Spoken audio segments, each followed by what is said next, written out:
I'm trying to build as much muscle as I can naturally at the moment. Now, this makes you think that you want to do things fast, but we understand by now patience is key, and executing this properly, making sure you dial your nutrition in, is going to maximize results in the long term. This isn't a week-to-week game, this is a year-to-year game. So, with that said, here's what a current full day of eating looks like for me with my current calories, which I'll break down for you, somewhere around 3,700, well in fact 3,700 on the dot, and how I go about my thought process behind it, and a few other questions people generally have when it comes to setting up nutrition composition for maximizing your lean bulk, all right, as well as my plans going forward, how I adjust, all that good stuff. Let's go ahead and start off with the actual nutrition and the diet itself. My targets are, like I said, 3,700 calories. My macros are the following: 500 grams of carbs. By the way, this is a somewhat of a more recent shift adjustment in calories and macros. I have 500 grams of carbs, which is a good amount. I have 240 grams of protein, and I have 83 grams of fat. That's 20% of my total calories coming from fats, and I generally don't like going anywhere above that on a consistent basis as far as my actual target and goal that's set for it, okay?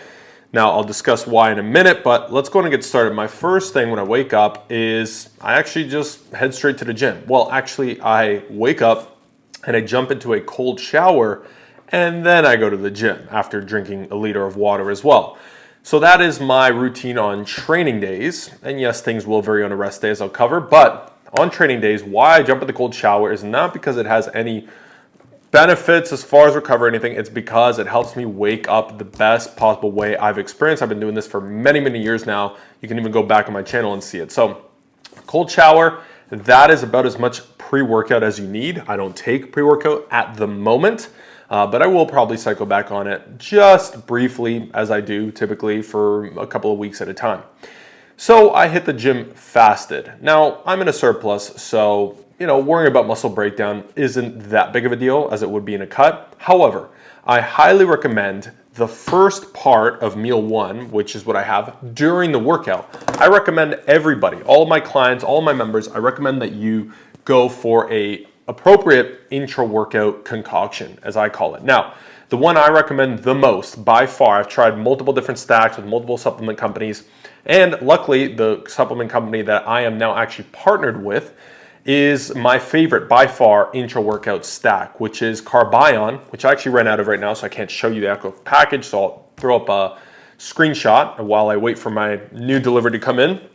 Carbion is probably the best intra-workout formula I've found on the market so far and that I've tried personally. So I have one scoop of that, which is 100 calories. It's got different forms of slow and fast-acting carbs that will fuel you throughout the workout, as well as electrolytes.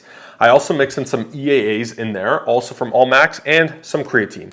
By the way, you can get 15% off of any Allmax purchase on their site. Link is down below. Use code JMango15. So I'm having this during the workout, and once again, electrolytes, carbs, EAAs, this is going to maximize your performance and what you get out of every single training session. Now, the creatine, you can really have creatine whenever. Just might as well throw it in the concoction while you're at it, is my thinking. So that's about 100 calories. And then when I come home, right after that training session, including cardio, then I have the rest of meal one, okay, which is an actual meal. And so this is kind of what that looks like, okay? If we're adding in those other calories, then I also have 3 large eggs. I have 2 cups of egg whites, which is one of those cartons from Costco. I have 225 grams of apple. Now, that's 2 medium-sized apples. Sometimes I will interchange it with some banana, okay? I'll put a screenshot of what these meals look like up on the screen for you as well. And then I have rice cakes. So currently, I have these rice cakes here. And rice cakes, depending on when I cut or bulk. Right now, since I'm bulking, I can have a shit ton of food. Tomato basil rice cakes all day long because I need a way to get extra carbs in easily, and that tastes good. And to be honest, the plain old chocolate chip or caramel rice cakes, those are great when you're cutting, when you need something that doesn't taste all that great and fills you up. But in this case, I don't need something that is going to just fill me up. I need something to eat a lot of easily and quickly to get carbs. So that's what I'm adding in there. And that's what it looks like. Generally, I throw some vegetables, onions, and or spinach inside of my egg whites as well, just for some added micronutrients, but I do not track this. Okay, so that's meal one. We've got 1,017 calories. All of these numbers are rough. I mean, don't take these things as a precise science. This is based on what I track and weigh in myself. So 1,017 calories, 115 grams of carbs, 29.4 grams of fat, so a decent amount, and 74.6 grams of protein. By the way, that's the first question a lot of people still wonder sometimes. Is it even worth having large amounts of protein in one sitting? But we do have a lot more recent data that shows even up to 100 grams of protein so far has shown no wasteful effects whatsoever. If anything, it keeps muscle protein synthesis elevated for a longer period of time to make sure that your body makes use of all of that protein. So you're not going to be pissing out protein if you eat more than 25 grams in a sitting. And if you didn't eat more than 25 grams in a sitting based on previous data, that was completely impractical anyways, then guess what?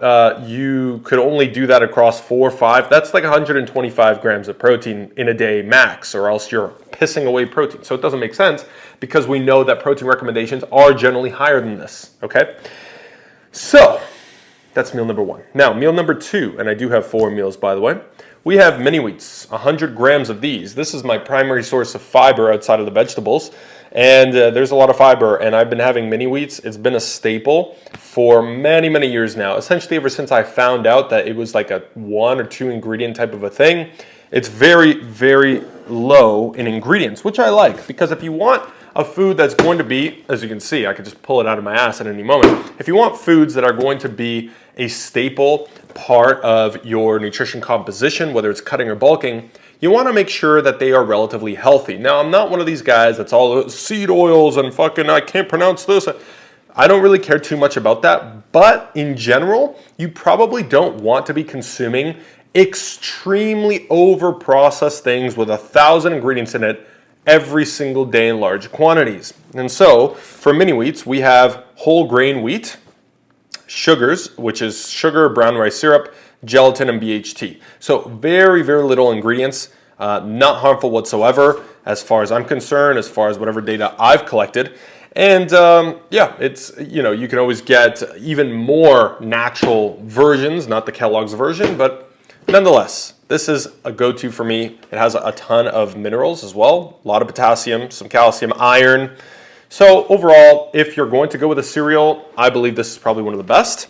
And mini wheats, I'm still waiting on that sponsorship out there for fucking 6 years of promoting your shit and eating it. In fact, I single-handedly have probably kept the mini wheats franchise thriving on its own. Anyways, 100 grams of that. From there, it's 1.5 cups of skim milk that's 0% fat. You might be wondering why if I'm trying to bulk. I don't know. I just am used to the 0% fat for so long now that if I have like 3% homogeneous milk, I think I'll throw up. So that's just the way that worked out. I have a Builder's protein bar, which is a higher calorie protein bar, okay, 20 grams of protein in that. That's actually my only protein supplement, if you think about it, if you exclude the EAAs, which I don't think really count. And then we have 4 slices of honey and oatmeal bread at the moment. That's just what it is. And 30 grams of salted butter. That's going to get a lot of my fats in as well. In fact, I've gotten most of, like 90% almost of my fats in these first 2 meals, which allows for long-term digestion, but you'll notice that theme continues anyways. That's meal number 2, 1,350 calories, 200 grams of carbs, 40.5 grams of fat, and 58 grams of protein. As you can see, and as you'll be able to see, I don't go below 50 grams of protein in a single sitting or in a single meal, which makes sense because I need 240 grams of protein. All right, moving on. Meal number 3. By the way, for timings, I hit the gym at around 7:30 a.m. is when I get there. I come back and eat my first meal around 9:30. By the time I come back, shower and all that shit, I eat my next meal, my first meal at 9:30. And then this meal that I just told you, meal number 2, is going to be closer to 12 p.m., okay? And then, so that's what, 2.5 hours. And then after that, again, another 3 hours or so, around 3 p.m. is where I'm having meal number 3. And meal number 3 is 8.5 ounces of chicken breast, which are in containers that I've already prepped. I prep it bi-weekly. If you haven't seen yet, you can check out my meal prep mastery videos showing you how I go about doing this. But yeah, every other week I prep enough chicken to have on demand as needed to throw into meals like this. So in this case, 8.5 ounces of chicken. I have one of these Bistro Express. I guess I'm just going to show you all the things that I'm talking about here. I have one of these Bistro Express pre-made rice packs. They cost a little bit more, but it's worth the convenience. In my opinion, I don't like cooking rice anymore. I think I've just done it for too goddamn long, if I'm being honest, okay? Like 10 years of prepping rice plus, you get a little tired of it. You're probably willing to spend a little bit extra money to get the convenience. Anyways, not to mention when you cook it up and you're bulking, you run through that shit real quick. So I have a pouch of that, which probably equals about 2 cups. And then I just have some olives. Sometimes it'll just be a massive amount of veggies. Sometimes it's both. If it's the veggies, I don't track that in because again, I just don't see the need to track veggies in, especially when bulking, as net actual calories because of so much fiber and so on. They're so low. They're so low. So it doesn't really matter. Olives do have a decent amount of calories that can add up rapidly as it's a lot of fats, healthy fats. So I throw in a serving of olives in there to track that in. Total for meal number 3, significantly smaller than the previous, 699 calories, 83 grams of carbs. As you notice, the carbs decrease massively, 13 grams of fat as well, and 58 grams of protein. Okay, and then my last meal is going to be somewhere around 7 p.m. typically. And this is my big ass salad.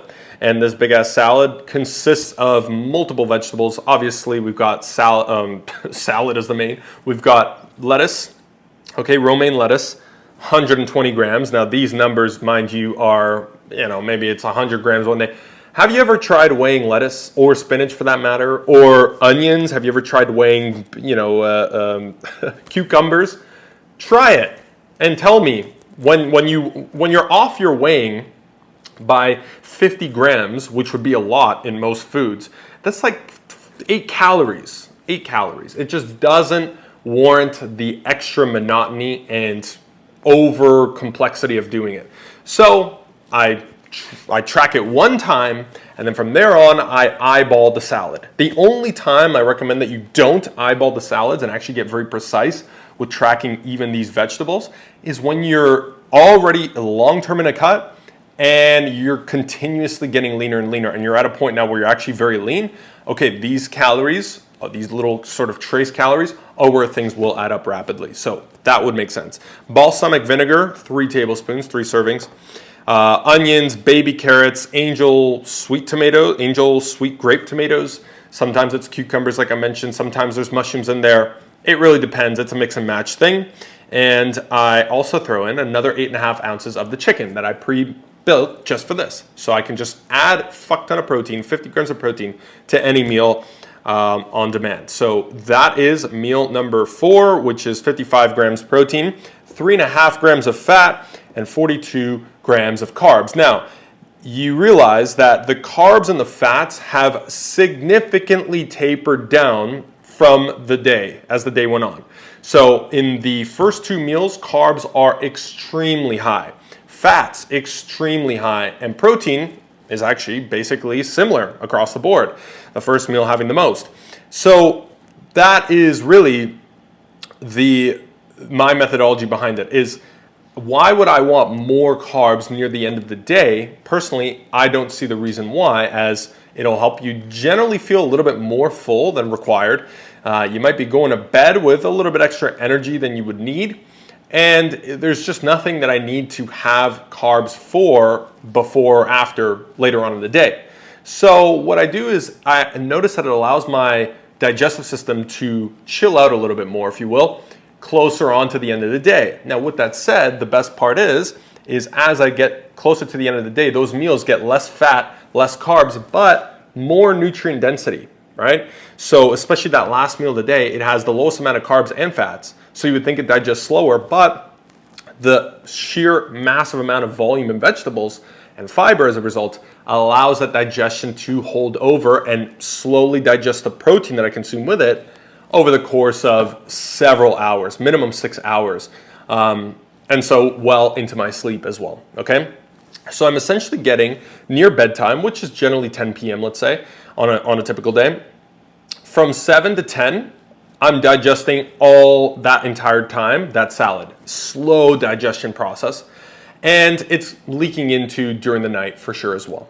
So I'm also alleviating any extra strain on my digestive system because total calories, carbs, and fats are so much lower. So I'm able to reduce any negative impact I'd have on my sleep. Now, for example, let's say that you just have a massive bowl of pasta right before you go to bed.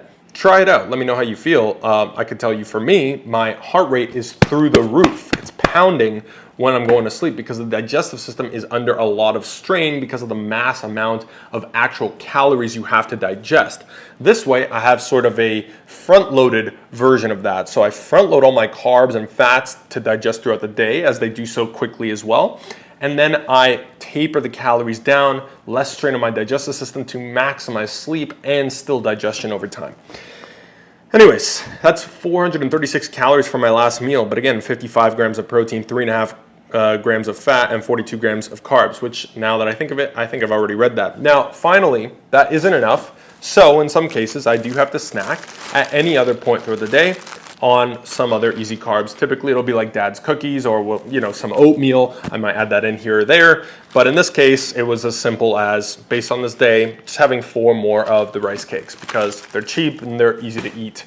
No cooking process required. Now, that was 200 calories and 32 grams of carbs, 8 grams of fat. However, I did not eat that at the end of the day. I had that slightly before the salad, okay? Now, that total for the day brings me to 3,703. Again, is that precise? No, but based on what I tracked in and based on what I did weigh, 3,703-ish calories. Protein, I nailed it, 246 grams. Carbs, 473. I was actually slightly under the target.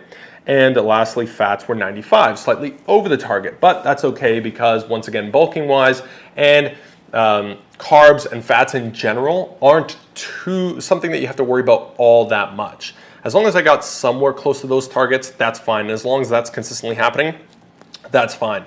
Now, I would not want to see this amount of variation consistently because then I might as well just change the goal. No, I'm on average hitting more consistently the actual goal of 500 grams of carbs and lower fats. You don't want consistently more fats over time because fat is the easiest to transfer to stored body fat, which when lean bulking is something we're trying to mitigate as much as possible.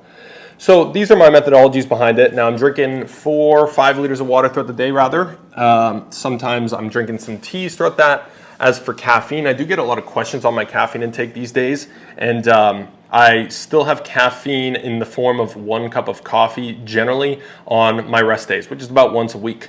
And that works fine for me at the moment. But like I said, I may get back on some pre to test it out. I have a huge shipment of All Max supplements coming in.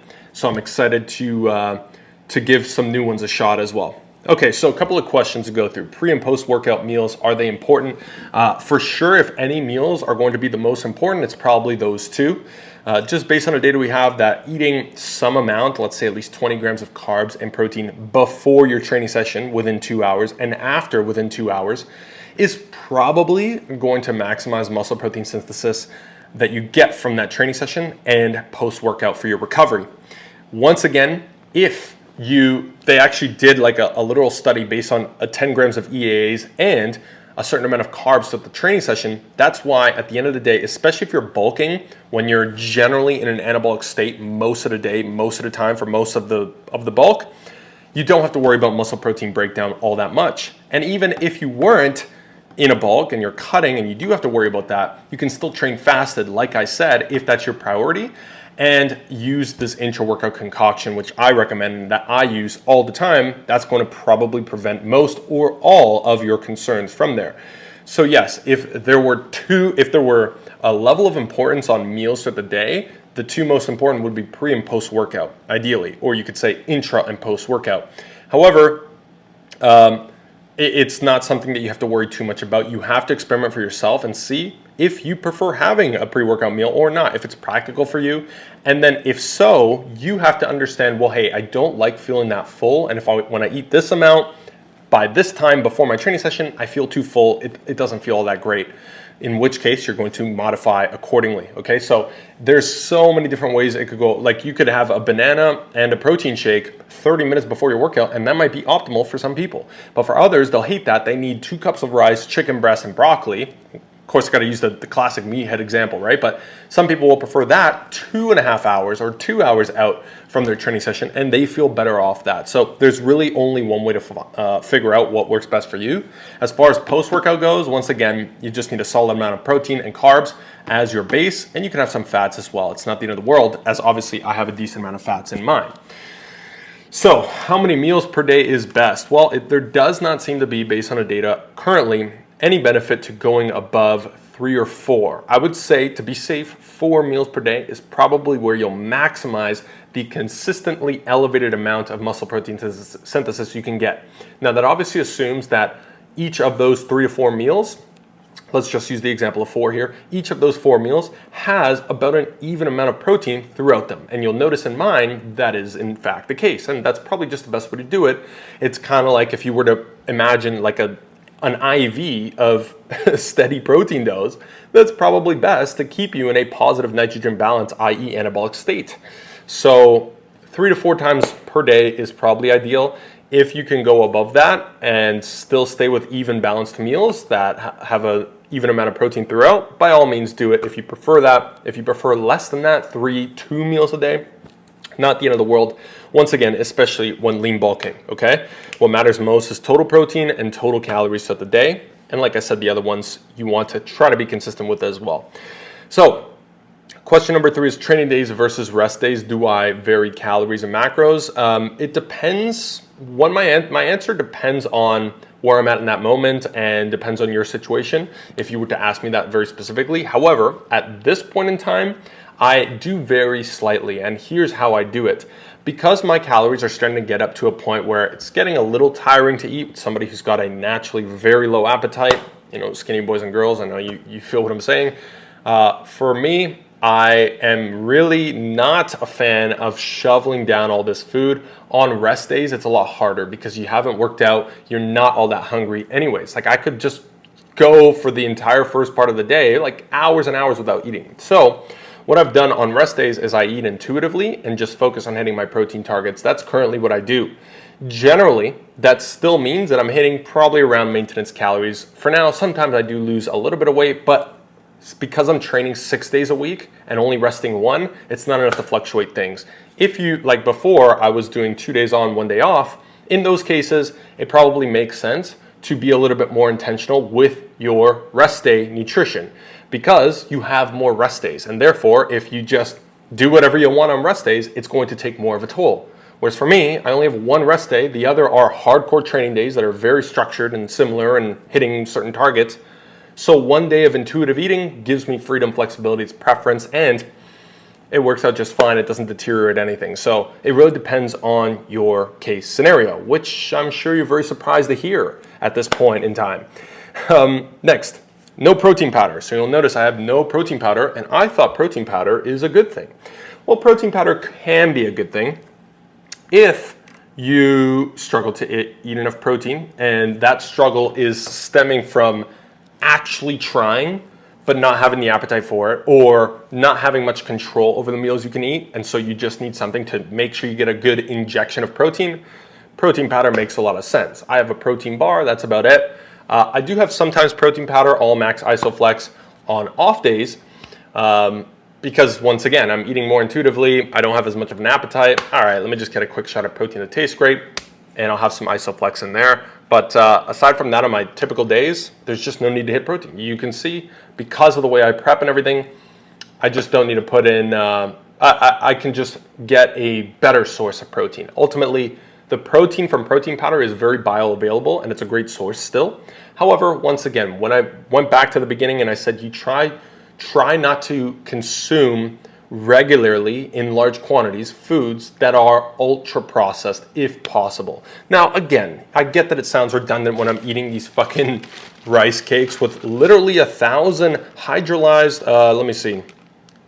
Actually, there doesn't seem to be anything too concerning in here. I guess maltodextrin, there's nothing really concerning in here at all. Okay, cool. But anyways, sometimes you're eating dad's cookies, which hydrogenated some shit in there. That's not ideal, but again, I'm bulking and this is for a longer term vision. And again, I'm also swapping these things from a month-to-month basis to make sure that I'm not sticking to having higher quantities of less than ideal foods. I would categorize whey in many cases like that. If you're having more than 1 scoop of whey per day, I think that you're probably leaning on whey a little bit more than you should, or yeah, just than you should, okay? So that's just my take on it. It's not inferior and it's not superior. It is there as what the name implies, a supplement to what you're already doing. So use it as such.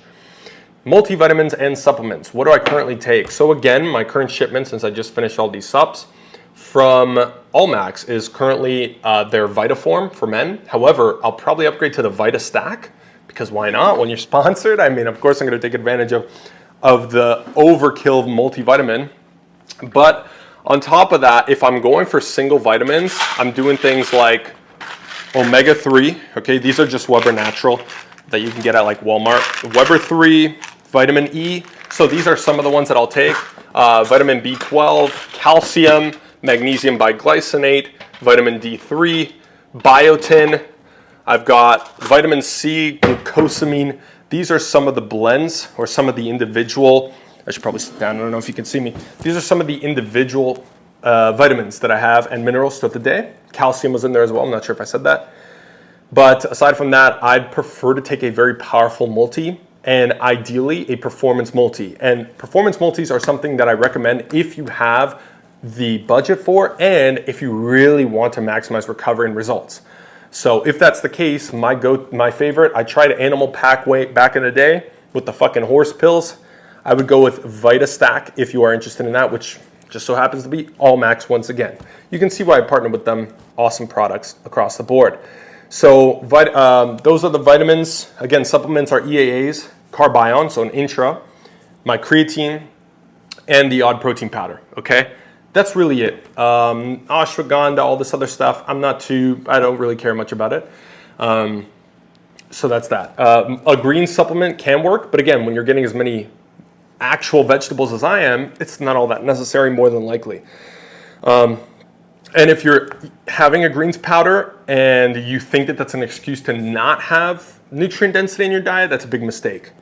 How and when to adjust, and my plans for the rest of this bulk at the moment. So how and when to adjust is basically just gathering the data, your weigh-ins, your weekly weigh-ins, seeing that through something like Happy Scale, seeing your measurements, how those are improving across the board in conjunction with your weigh-ins, your progress pictures, how you're actually looking. Most importantly though, is how you feel. When it comes to a lean bulk, it's the patience game.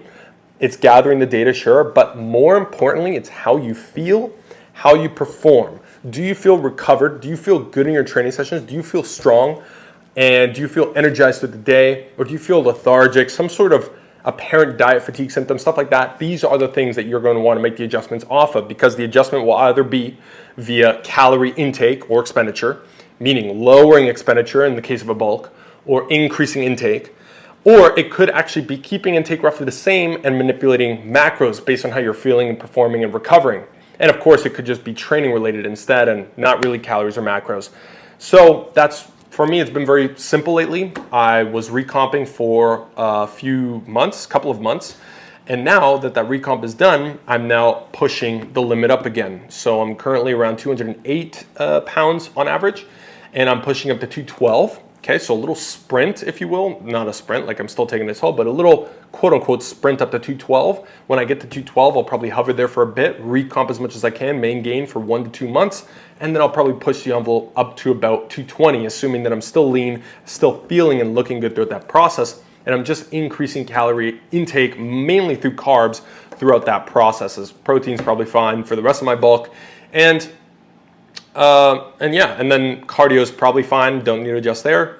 So that's really going to be the main thing, is just continuously increasing calories, assuming I stay with the same training program, which has been working so well for me. And if you want to watch the video on my training plan right now, it's been working so well to help me maximize gains. that I don't see myself changing it anytime soon. So I am leaving the country in a couple of weeks to Italy for about 5 days. My friend is getting married, and that is probably going to be basically a deload for me, which is I'm not mad about because it's only a matter of time before a deload was necessary. I've been crushing it for so long, and deloads are good. I will make another video on that. So anyways, I'm going out there. Once I come back, I'll continue to push the envelope up to about 212, and I assume that my calories will be static at about 4,000 a day, which, yes, gets me a little bit worried in the sense that a small appetite like me, not all that fond of it, but it's worth it in the end. We're trying to maximize muscle growth. You're a hard fucking gainer like me. I mean, the arms are at least coming up, right? I don't know if that looked too small, just delete it from the video. Anyways, that's going to be the plan. And then from there, yes, I'll probably have to push into the 4,400 calorie territory to get up to 220, maybe 4,500. And we'll see how we're going there. I expect to be extremely strong and a lot bigger. Hopefully even this shirt will be filled out a little bit more. So that's it. Hope that you found this video helpful. Any questions about it, let me know down below. Are you lean bulking or are you cutting? And if so, what are the calories and macros looking like for you right now? And lastly, I will say this. If you want to take your results to the next level, I have everything you need to do that in the most optimal, fastest way that you could possibly imagine based on all the latest data, plus applied and time-tested principles. So, for example, you can grab the free physique bundle if you want to just get a taste of what it is to optimize your training and results. First link in the description below. You want to take things a little bit further and you're already committed to your health and fitness goals. You hit the gym regularly, but you just want some tweaks and optimizations and some support. Jump into the Modern Physique Hub, second link in the bio. If you want to really ramp things up, maybe you got some things you got to unlearn and you just want fastest possible results yesterday. One-on-one coaching, spots are still open. Third link in the bio. And lastly, if you just want a one-off training program with maximum, like mine currently, with a little bit more flexibility to suit you and maximize muscle growth, if that's your goal, man or woman, check out my training programs and coupled with some nutrition programs. They are one-off programs that you can repeat that will have you, yeah, you'll be on your own, but they will help you maximize and they've got everything you need to maximize results in the gym and in your physique. Fourth link in the bio. And lastly, I appreciate you for watching. Don't forget to subscribe because I'm dropping more videos like this every goddamn week. Appreciate you for watching, like I said. I'll see you in the next one. I'm out.